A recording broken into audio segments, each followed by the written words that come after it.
akan anak kita.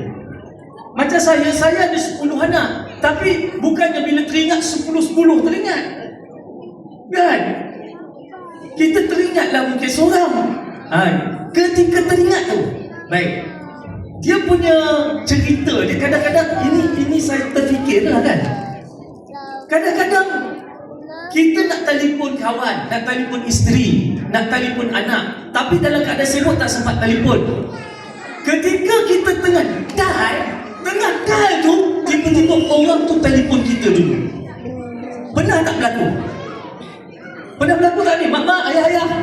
Kalau pernah berlaku, siapa pernah berlaku dalam hidup dia macam tu? Tolong angkat tangan, saya nak tengok berapa ramai. Kita nak dial orang dial kita dulu. Ramai kan?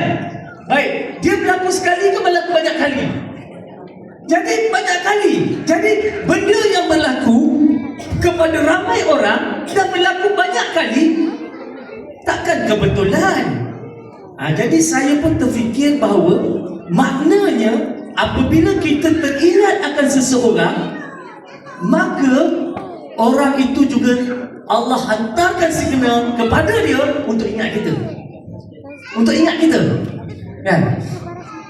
Sebab tu kadang-kadang kita berjalan, kita rasa tak selesa, rasa macam ada orang pandang kita. Dan bila kita pusing ke belakang, orang tu pum terkejut sebab kita pusing dan nampak dia pandang kita. Pernah berlaku tak? Pernah. Bagus kan? Pernah. Jadi sebab tu saya kata, kita tengah apa-apa, okey, kita tengah boleh test power kita, test power kita, kan? Contohnya, kan, test power. Tengah masak kat rumah, masak nak makan ni, anak keluar berjalan ni, kan? Kita pun biasa kita akan call. Adik ada kat mana, dek? Balik sekarang. Mak tengah masak makan ni, mi goreng ni, adik suka. Contoh macam tu kan. Cuba test power sekali. Macam mana tu? Ingat anak, seru dia sikit. Adik, balik dek, mak masak mi goreng sedap ni, dek. Contoh. Kalau jadi, maknanya connection tu power.